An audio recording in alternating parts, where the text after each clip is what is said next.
You know, I've often wondered what it is about a little bit of perceived power that can turn an otherwise ordinary individual into a pocket-sized Napoleon, convince the world is their personal Waterloo to command. It's a peculiar human phenomenon, isn't it? One minute they're your neighbor, perhaps exchanging pleasantries about the erratic rainfall or the price of gas, the next they're wielding a homeowners association charter like it's the Magna Carta itself, ready to smite you for the unauthorized hue of your garden gnomes or the rebellious angle of your mailbox. I always figured owning a business, a proper, brick and mortar, or in my case, corrugated steel and concrete enterprise, meant I set the terms. I signed the checks for the mortgage, I paid the property taxes that made my eyes water, I held the master keys to every single lock on the premises. My property, my rules. A simple concept, or so I thought, one that had served humanity reasonably well since the invention of fences. Little did I know, when I sunk my life savings and a hefty bank loan into acquiring the SEC Restore Solutions facility, that some folks view a private property, no trespassing sign not as a legally binding directive, but as a rather quaint, almost charming, opening gambit in a game of territorial chess they fully intend to win, using rules they invent on the fly. And let me tell you, this particular game, one I never asked to play, culminated in an auction, a very public auction, where the prize wasn't some forgotten treasure map or a cache of vintage baseball cards, but the accumulated, rather tacky, detritus of an HOA president's boundless, breathtaking audacity. It's a story that still makes me chuckle, and shake my head, in equal measure. So, grab a coffee, settle in, because you might just recognize some of the characters in this play. My name is Arthur Henderson, and I'm a simple guy, really. Or at least, I try to be. I appreciate logic, order, and the quiet satisfaction of a well-organized spreadsheet. For 25 years, I'd worked in logistics for a large shipping company, a job that revolved around precision, contracts, and ensuring that item A got to location B without item C interfering or everything ending up in Timbuktu by mistake. When I finally decided to strike out on my own, a self-storage facility seemed like a natural fit. It was all about managing space, maintaining security, and dealing with straightforward lease agreements.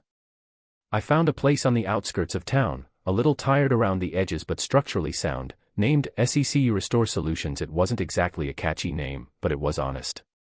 My plan was to give it a facelift, modernize the security, implement a user-friendly online booking system, and generally turn it into a respectable, profitable venture. I envisioned quiet days, happy customers storing their ski equipment or their college kids' dorm room contents, and the gentle hum of a well-run operation. I like things neat, orderly, and most importantly, contractually agreed upon. No surprises, no drama. That was the dream. The local homeowners association, governing the pristine, rather self-consciously upscale development known as Whispering Pines Estates, was presided over by a woman named Brenda Beaumont. Now, Brenda wasn't just a name, she was a local legend, a minor deity in the pantheon of petty tyrants. She had hair that seemed to defy gravity, coiffed into a rigid, ash-blonde helmet that probably required its own separate line item in the HOA budget for industrial-strength hairspray. Her posture was unnervingly erect, as if she'd swallowed a yardstick in her formative years, and she favored pantsuits in colors that nature itself had wisely chosen to avoid, electric teal, alarming coral, and a particularly memorable shade of puce. Brenda had a reputation, one that involved a permanently affixed clipboard, a measuring tape she wielded like a weapon, and an almost supernatural ability to materialize wherever a blade of grass dared to grow a millimeter taller than its officially sanctioned brethren. She was, in essence, the human embodiment of a passive-aggressive email signed with far too many exclamation points. SEC Restore Solutions wasn't much to look at when I first got the keys, I'll admit. It was a collection of long, low-slung corrugated metal buildings, their original paint faded by years of sun and rain to a sort of depressing, indeterminate beige. The asphalt was cracked in places, and the chain-link fence sagged a bit on the far side. But it had potential. Good bones, as they say. I'd already started the improvements, a fresh coat of deep blue paint on the buildings, crisp white for the doors, new, brighter LED lighting for security, and I was getting quotes for repaving the entire lot. The facility bordered the manicured lawns and meticulously sculpted hedges of Whispering Pines Estates, a rather stark contrast, truth be told. Their side of the fence looked like a page torn from a glossy magazine about aspirational suburban living. My side, at that point, still looked a bit like the magazine's less successful cousin who'd fallen on hard times but was trying to get back on its feet. I'd heard the whispers, of course, during my due diligence and from the chatty owner of the hardware store down the road. Tales of Brenda Beaumont fining residents for unharmonious wind chimes, apparently, only wind chimes tuned to a specific, HOA-approved meditative frequency were acceptable. Stories circulated about her crusade against excessively cheerful doormats because, heaven forbid, a welcome mat expressed too much unbridled joy. There was even a rumor, which I initially dismissed as hyperbole, that she'd once tried to get the town to repaint a fire hydrant because its particular shade of red clashed with the Whispering Pines' autumnal color palette. I chuckled at these stories, thinking them amusing anecdotes of small-town eccentricity. I just figured, she's HOA, I'm a commercial property. Different jurisdictions, different rulebooks, different sandboxes entirely. Surely, her reign of perfectly aligned decorative rocks and obsessively regulated lawn heights wouldn't extend beyond the hallowed borders of Whispering Pines. Oh, how gloriously, catastrophically wrong I was. My quiet, orderly business was about to get a full, unwelcome blast of Brenda. The first inkling of trouble, the distant rumble of an approaching absurdity storm, came subtly, insidiously, not with a bang but with a clipboard. Brenda Beaumont stopped by SECU Store one sweltering Tuesday afternoon, her large, vaguely menacing SUV, an Escalade, naturally, in a shade of champagne gold that screamed, "Look at me, I'm important," pulling silently up to my newly painted, but still temporary, office trailer. She emerged from it like a queen from her carriage, if carriages were powered by V8 engines and an unshakable sense of entitlement. Her eyes, magnified slightly by her severe rectangular glasses, swept over my freshly paved driveway, the new planters I'd installed near the entrance, filled with perfectly legal, aesthetically pleasing, and entirely unwhispering Pines regulated petunias, and the diligent work of the painters putting the finishing touches on Unit Block A. "Mr. Henderson, I presume?" she inquired, her voice a peculiar blend of saccharine sweetness and underlying gravel, like honey poured over broken glass. It was a voice that could probably curdle milk at 20 paces. I confirmed my identity, offering a polite, businesslike smile, wondering if she was here to complain about the paint fumes. "We at Whispering Pines," she announced, getting straight to the point with the kind of directness that often accompanies a complete lack of self-awareness, "have been thinking. Your facility, Mr. Henderson, strategically located as it is, could be beneficial to our community's ongoing efforts to maintain its, shall we say, uncluttered aesthetic." The way she said, uncluttered aesthetic, made it sound like a sacred mission, a holy crusade against rogue garden hoses and improperly stored recycling bins. I explained, patiently, as one might to a child who sincerely believes the moon is made of cheese, that SECU Restore Solutions was indeed a commercial enterprise, open to all members of the public, including, of course, the esteemed residents of Whispering Pines. "Certainly, Madame Beaumont," I said, gesturing towards a stack of freshly printed brochures on my makeshift desk. "Anyone can rent a unit. We have various sizes available, climate-controlled options, excellent security features. I have brochures here with our competitive rates and our standard lease agreements. I'd be more than happy to assist any of your residents if they find themselves in need of storage space. We offer a discount for long-term rentals." In fact, I thought this was a reasonable, helpful response. I was, after all, in the business of renting storage units. She waved a dismissive, bare-ringed hand, her bracelets jangling irritably, as if the very concept of lease agreements and rates were pesky gnats buzzing around her meticulously coiffed helmet of hair. "Oh, I think we can come to a more communal understanding, Mr. Henderson," she purred, the word communal sending a small, distinct shiver of apprehension down my spine. In my experience, when someone in a position of HOA power uses the word communal in relation to private property they don't own, it rarely ends well for the actual owner. It often translates to "we want to use your stuff for free, or at least dictate how you use it, for the greater good," which is, of course, whatever I decided as her smile didn't quite reach her eyes, which were still assessing my facility with a disturbing, proprietary gleam. I had a sinking feeling that my dream of quiet days and straightforward contracts was about to encounter a significant, pantsuit-clad obstacle. A week later, the other shoe, a sensible yet somehow menacing loafer, dropped. I was having my morning coffee, reviewing the previous day's gate logs, when one of my new tenants, a pleasant woman who was storing her late aunt's antique furniture, stopped by the office.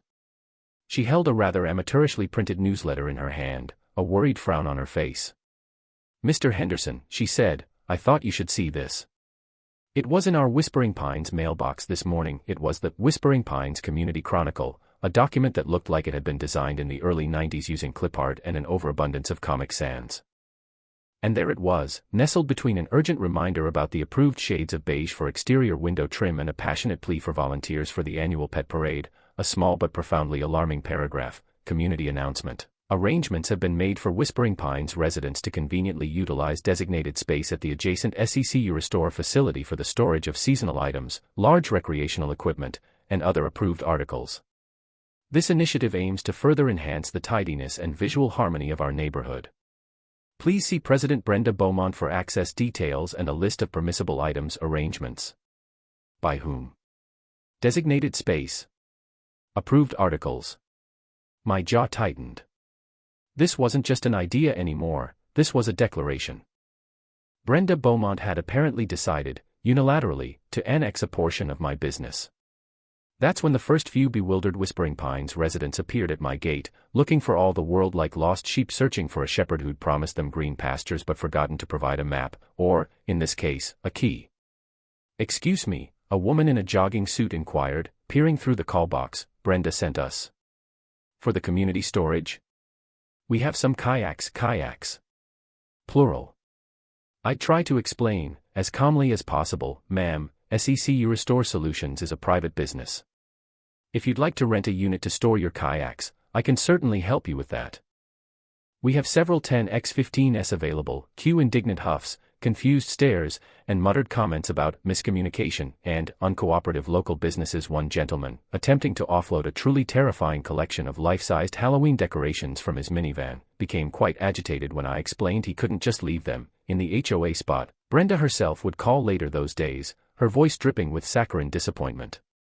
"Mr. Henderson," she'd sigh, as if I were the one being unreasonable, "you're disrupting community harmony. These residents were told they could store their belongings. Surely, you understand the importance of neighborhood cooperation." I reiterated my position: individual leases, individual responsibility. She made a sound that was a cross between a snort and a hiss, and hung up. The battle lines, it seemed, were being drawn, not with ink on a contract, but with assumptions and audacity. That was it.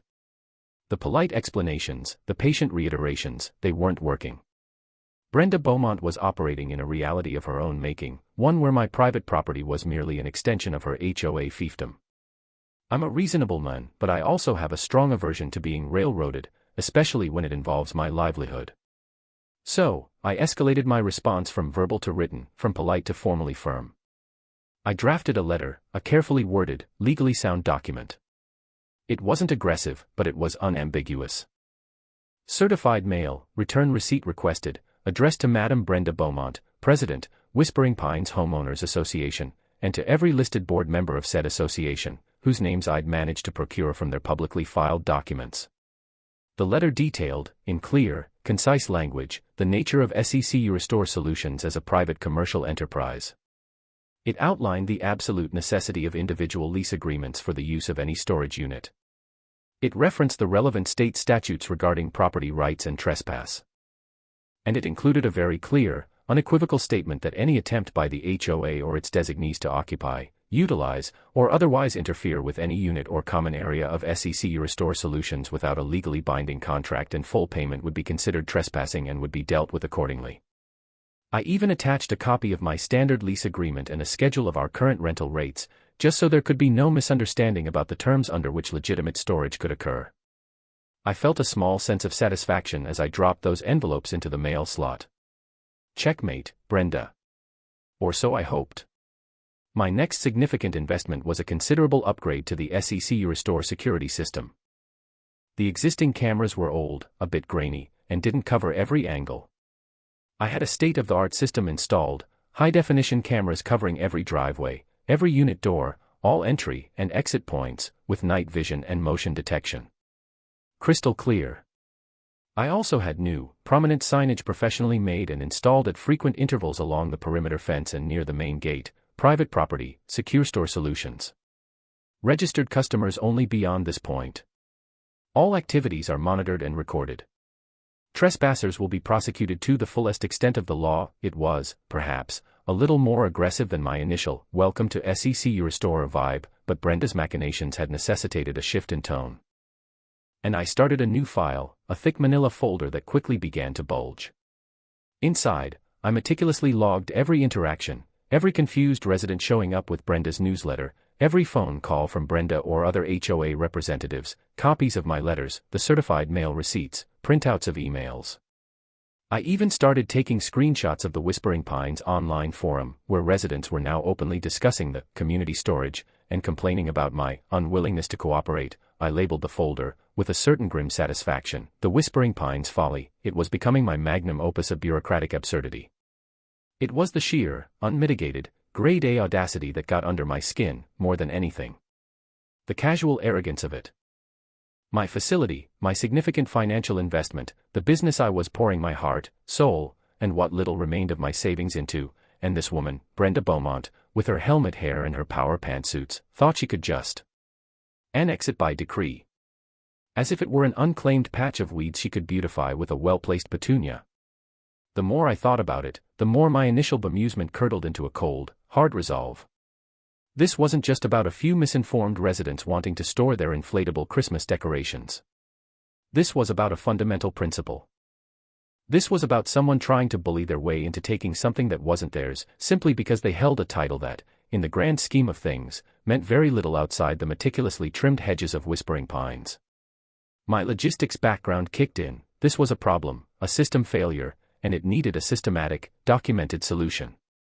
Brenda had mistaken my initial politeness for weakness. She was about to find out that a man who could track 1 million widgets across 3 continents without losing a single one could also be remarkably tenacious when his own territory was invaded.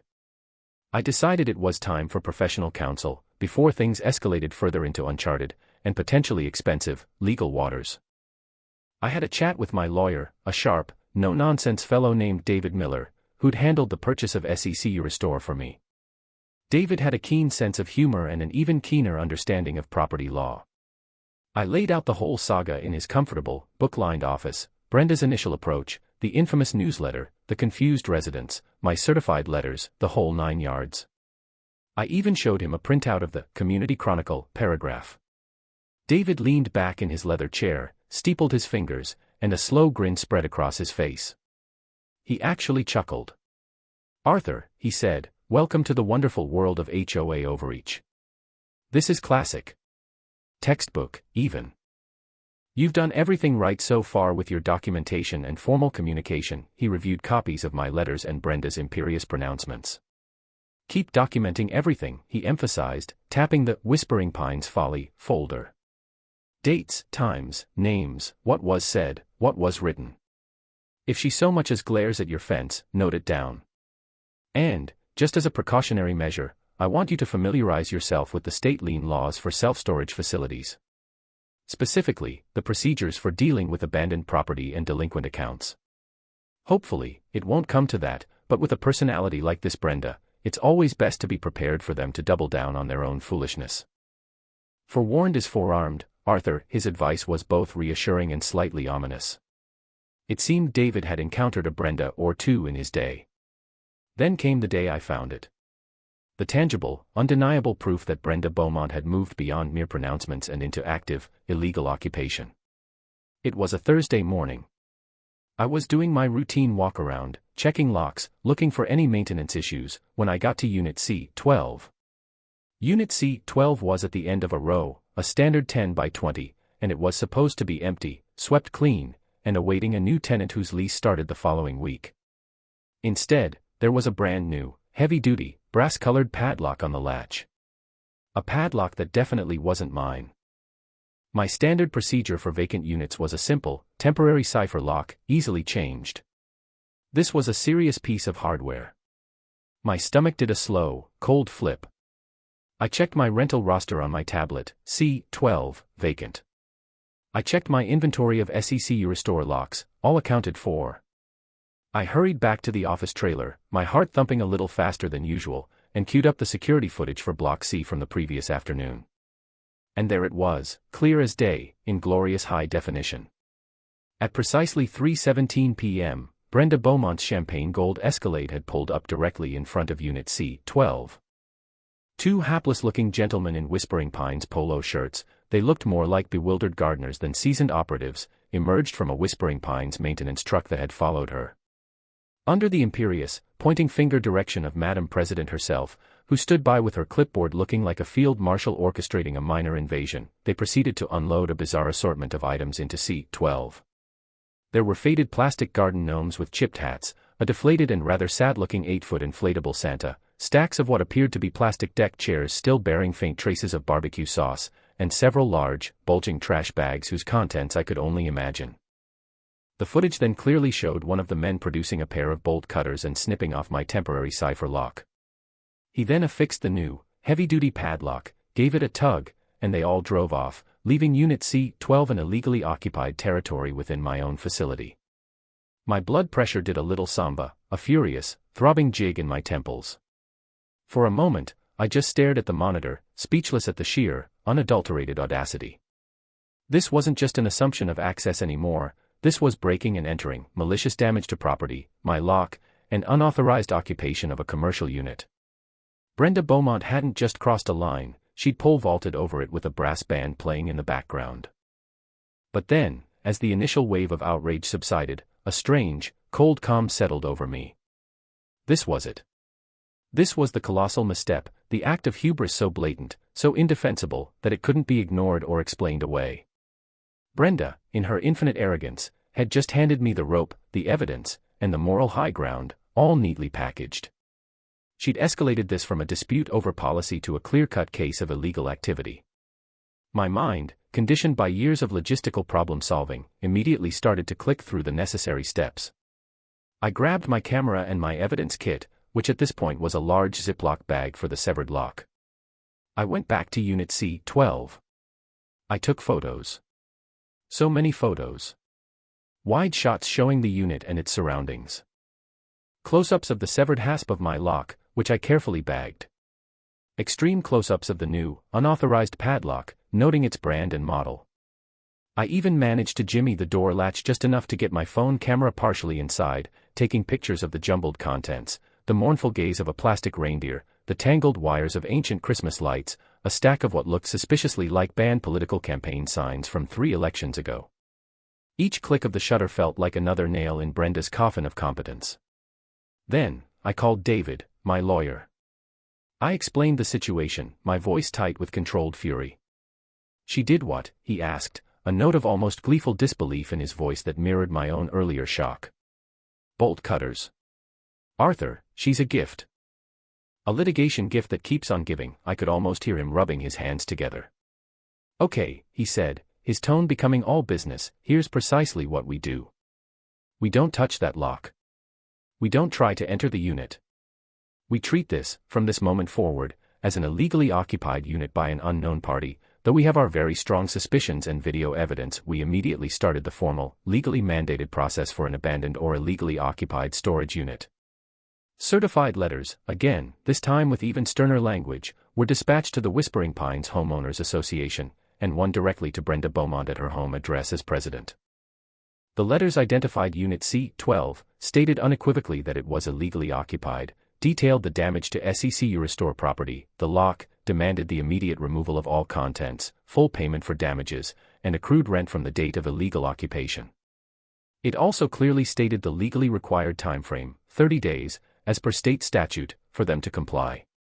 Failure to comply, the letter spelled out in no uncertain terms, would result in the contents being legally deemed abandoned and subsequently sold at public auction to recover costs, as provided for under the State Self-Storage Facility Lien Act, a copy of which was helpfully enclosed. Brenda's response, when it finally arrived just days before the 30-day deadline, was a masterpiece of self-righteous indignation and bureaucratic obfuscation. It was a single-typed page, on that ostentatious, cream-colored Whispering Pines letterhead with the embossed pinecone logo, and it reeked of smug defiance. The letter stated, and I quote, "Unit C-12 at the SECU Restore facility has been designated as a community resource point under a special ongoing HOA initiative for neighborhood beautification and seasonal item consolidation. As such, it falls under the purview of Whispering Pines community management protocols." It made absolutely no mention of payment for the unit, no apology or explanation for the broken lock, no acknowledgement of my property rights whatsoever. It was signed with a flamboyant, oversized signature, Brenda Beaumont, President, Whispering Pines HOA, that radiated an almost palpable aura of untouchable authority. She genuinely seemed to believe that simply declaring something to be an HOA initiative magically superseded all established laws of property, commerce, and common sense. She was living in Brenda world, where her pronouncements were law, and the rest of us were merely disobedient peasants. The delusion was breathtaking. I read the letter to David over the phone. There was a long pause, then he just said, "Oh, she is so going to regret that particular turn of phrase. Community resource point, that's golden. Pure, unadulterated hubris." The 30-day deadline stipulated in our legal notice came and went with all the fanfare of a silent movie. Not a peep from Brenda or the HOA about payment. Not a sign of anyone from Whispering Pines attempting to remove the motley collection of garden gnomes, deflated Santas, or questionable political signs from Unit C-12. The brass padlock remained firmly in place, a monument to Brenda's arrogance. So, I did exactly what the law prescribed, and exactly what David had advised. I contacted a licensed local auctioneer, a gruff but fair man named Gus who'd been auctioning off abandoned storage units for longer than I'd been in logistics. I placed a legal notice ad in the classifieds section of the local paper, Public Auction of Abandoned Storage Unit Contents. SECU Restore Solutions, 123 Industrial Way. Unit C-12, containing miscellaneous household goods, seasonal decorations, and outdoor items. Sale to the highest bidder, cash only. Saturday, October 15th, 10 a.m., I also posted official, state-approved notices of sale on the SECU Restore bulletin board, on the door of Unit C-12 itself, right next to Brenda's shiny padlock, and at the entrance to the facility. Every I was dotted, every T crossed. The wheels of legally sanctioned consequence were now irrevocably in motion. I felt a grim sense of anticipation. This wasn't just business anymore, this was theater, and Brenda Beaumont was about to be the star of a show she didn't even realize she'd auditioned for. Auction day arrived, a surprisingly bright and sunny Saturday for mid-October. A crispness in the air hinted at the approaching autumn, the very season whose decorations were about to go under the hammer. I'd hired Gus, the auctioneer, who arrived early, looking like he'd wrestled bears for a living before settling into the somewhat tamer world of abandoned goods. He had a booming voice and an encyclopedic knowledge of auction regulations. And, on David's sage advice, I had also requested a civil standby from the county sheriff's department. Not because I anticipated violence, but because I fully anticipated a dramatic, vocal, and potentially disruptive appearance from Madam President Beaumont. Officer Miller, a tall, stern-faced but fair-looking deputy with a calm demeanor, arrived about 30 minutes before the scheduled start time. I walked him through my documentation, copies of the certified letters, the return receipts, Brenda's astounding community resource point letter, the newspaper ad, the posted notices. He reviewed it all carefully, nodding slowly. "Looks like you've got all your ducks in a row, Mr. Henderson," he observed, his voice neutral. A small crowd of bargain hunters, professional storage auction attendees, and curious locals had begun to gather, their pickup trucks and vans parked neatly along the access road. There was a buzz of quiet anticipation, the kind that always precedes the unknown treasures, or trash, revealed when a locked door is finally opened. Right on cue, just as Gus was about to make his opening announcements, Brenda Beaumont's champagne gold land yacht of an SUV screeched to a halt near the entrance to Block C, kicking up a small cloud of dust. She emerged, her face a mask of thunderous outrage, her ash-blonde helmet seemingly vibrating with indignation. She was flanked by two bewildered-looking HOA board members, a nervous, bespectacled man who looked like he'd rather be anywhere else, and a woman clutching a pearl necklace as if it were a life raft. "What is the meaning of this unmitigated outrage?"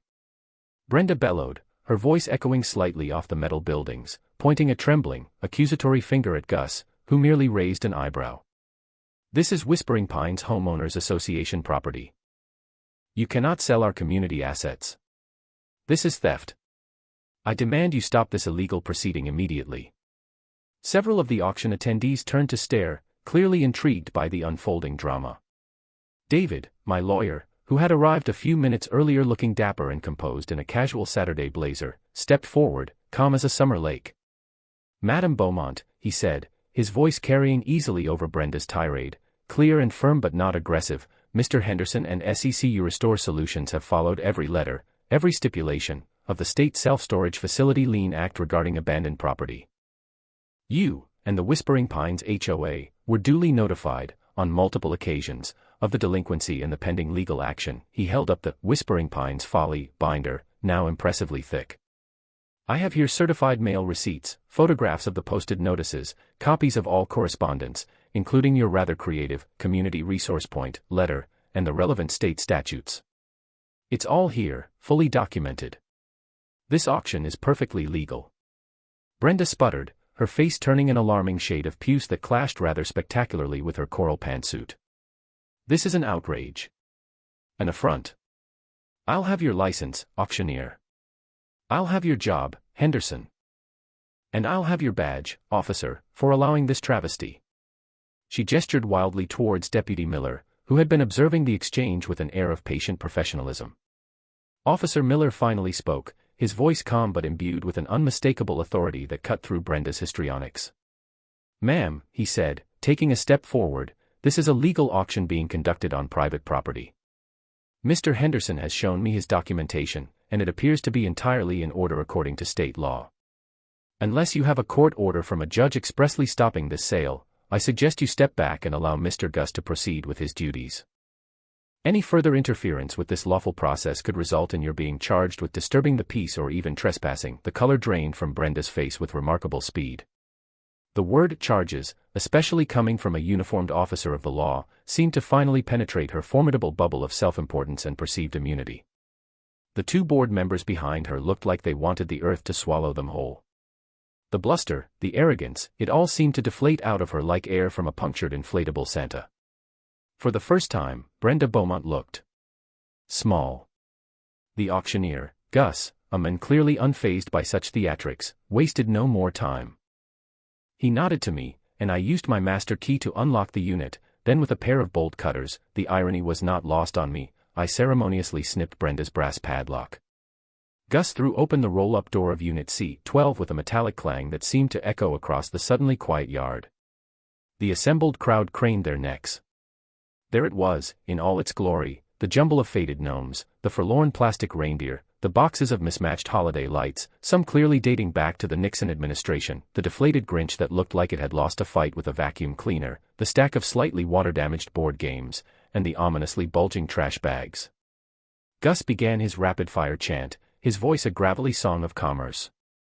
All right folks, what am I bid for the contents of Unit C-12, as is, where is, buyer takes all. Do I hear $50 to start it off? To my immense surprise, a hand shot up. A bemused-looking man in overalls, who had a dilapidated pickup truck parked nearby, made the opening bid. Another hand.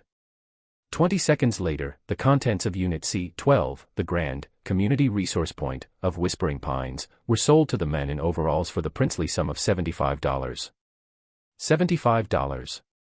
Brenda watched, her jaw clenched so tight I thought her teeth might crack, her face a mask of impotent fury and utter humiliation. The two board members behind her were actively trying to become invisible. The $75, of course, barely covered the cost of the newspaper ad and Gus's minimum fee, but that wasn't the point. The point was, the law had been followed, a clear message had been sent, and Brenda Beaumont's reign of assumed authority over my property had come to a very public, very definitive, and rather ignominious end. After the successful, if not particularly profitable, auction, and once the man in overalls had cheerfully hauled away his newly acquired treasures, muttering something about his grandkids loving the gnomes, David, my lawyer, wasted no time in drafting another letter. This one, also sent via certified mail to the Whispering Pines HOA and to Brenda personally, was an itemized invoice. It detailed the cost of replacing my damaged lock, the legally allowed administrative fees for the auction process itself, the cost of the newspaper advertisement, and, most significantly, the rent due for the full period of illegal occupation of Unit C-12, calculated at my standard monthly rate for a 10 by 20 unit. From this total, we dutifully subtracted the $75 recovered from the auction. The letter politely, yet firmly, informed them that if the outstanding balance was not paid in full within 30 days, we would not hesitate to pursue the matter in small claims court, where, David gleefully pointed out in a handwritten aside on my copy, our video evidence of the break-in and Brenda's Community Resource Point letter would make for a very entertaining Exhibit A. My property was mine again, free and clear. The HOA, and particularly its overzealous president, had received a rather expensive and very public lesson in the limits of their authority and the sanctity of private property rights. Watching Brenda's ignominious retreat from SEC Restore Solutions that Saturday morning, her champagne gold Escalade kicking up considerably less dust on its departure, was, I confess, deeply satisfying. It wasn't about the $75 or even the few hundred we'd eventually recover for the rent and damages. It was about the principle. It was about the quiet, methodical, and legally sound triumph of reason over arrogance, of contractual obligation over entitled assumption. It was about the fact that you simply cannot commandeer someone else's livelihood, someone else's property, just because you wear an HOA badge and possess an oversized sense of your own importance. There was a profound sense of relief, a lifting of a weight I hadn't fully realized I'd been carrying. The constant vigilance, the simmering frustration, the sheer exasperation of dealing with Brenda's escalating absurdities, it all just vanished. Replaced by a quiet hum of vindication. Justice, in this small, corrugated metal corner of the world, had been served, not hot and vengeful, but cold, calculated, and entirely by the book. The Whispering Pines Homeowners Association, much to my mild surprise, paid the outstanding invoice in full, just 2 days before the 30-day deadline. I suspect their own legal counsel, upon reviewing the situation and perhaps Brenda's rather imaginative correspondence, read them the Riot Act in no uncertain terms, likely advising them to cut their losses and avoid further public embarrassment in court. Unit C-12 got a brand new, high-security, company-issued lock, its previous violation now just a colorful anecdote. A week later, a legitimate, paying tenant moved into C-12. He was a very quiet, rather scholarly gentleman who stored nothing but several dozen meticulously catalogued long boxes filled with vintage comic books. He paid on time, never caused a fuss, and didn't seem to have any aspirations of turning his unit into a community resource point order at SEC Restore Solutions, was well and truly restored. The gentle hum of a well-run operation was, at last, audible again. The story of Brenda's Big Auction Bust, or the Great Gnome Liberation of SEC Restore, as some of the auction attendees had gleefully dubbed it, circulated through the local grapevine and the various neighborhood social media pages with the speed of a summer wildfire. Apparently, the sight of an HOA president being dressed down by a sheriff's deputy and then forced to watch her community assets being sold off for pocket change was prime gossip material. I heard, through that same ever-reliable grapevine, specifically, from the chatty lady who rented a small unit for her crafting supplies and also happened to be a disgruntled Whispering Pines resident, that there was a rather contentious, standing-room-only HOA meeting shortly thereafter. Accusations flew, voices were raised, and the phrase, fiscal irresponsibility, was reportedly bandied about with considerable vigor. Brenda Beaumont, it turned out, was not re-elected president in the next HOA election cycle. In fact, I heard she didn't even run. Funny how that works. The only subsequent communication I had from Whispering Pines was a very polite, very formal inquiry from their new, much younger, and visibly nervous new president about the possibility of a group discount if multiple residents signed up for units, individually, of course, with standard leases. I was happy to oblige. Business, after all, is business. What did I learn from this whole bizarre episode? Well, for one, if you own a self-storage facility, memorize your state's lien laws. They are your shield and, if necessary, your sword. For another, meticulous, contemporaneous record-keeping is your absolute best friend when dealing with, let's call them, assertive personalities who believe rules are for other people. Every letter, every email, every photo, every scribbled note from a phone call can become a crucial piece of your defense, or your offense.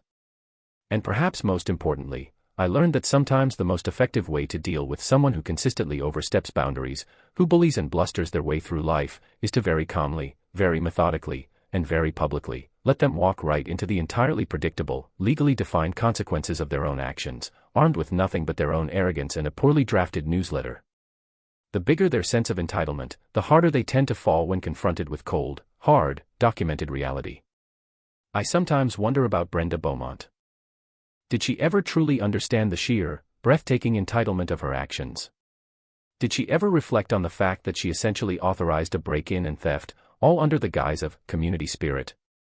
Or did she just cast herself as a martyr for neighborhood beautification, a visionary leader brought down by uncooperative capitalists and overly literal interpretations of the law? Knowing what I knew of her, I suspected the latter. Some people's realities are just self-sealing, impervious to facts that contradict their own inflated narratives. She probably still believes, to this day, that those gnomes were rightfully hers, and mine, by extension of proximity. But at least they, and her ambitions for my storage facility, are no longer my problem. My only regret is that I didn't get a photo of the look on her face when Gus banged the gavel and yelled, "Sold, for $75. That would have been priceless. It just goes to show you, doesn't it? Whether it's an overzealous HOA president like Brenda, a micromanaging boss who thinks they own your weekends, or that one neighbor who consistently believes your meticulously tended flowerbed is the perfect spot for their dog to conduct its morning constitutionals, people will often try to take what they can if they think they can get away with it. Knowing where your property lines are, both literally and figuratively, and being prepared to politely but firmly defend them, is crucial. Sometimes, you have to be the one to provide the reality check, even if it means orchestrating a small, perfectly legal, and deeply satisfying auction of slightly damaged seasonal decor. It's amazing how quickly some folks rediscover the concept of boundaries when there are actual, tangible consequences for ignoring them. So, that's my tale of the great HOA storage rebellion and the day the gnomes got auctioned. It's a story I trot out occasionally when someone mentions having a bit of a problem with their local homeowners association. What's the craziest HOA story you've ever heard, or better yet, actually lived through? I genuinely want to know, so please, let me know down in the comments section below. I'm sure there are some epic sagas out there. And if you enjoyed this little slice of vindication, this testament to the power of paperwork and procedural correctness, do me a favor and hit that like button, give it a thumbs up. And maybe, just maybe, consider subscribing for more stories from the front lines of everyday absurdities. You truly never know what bizarre challenge life, or an unusually ambitious HOA president, will throw your way next. Stay vigilant out there, folks, and guard your gnomes.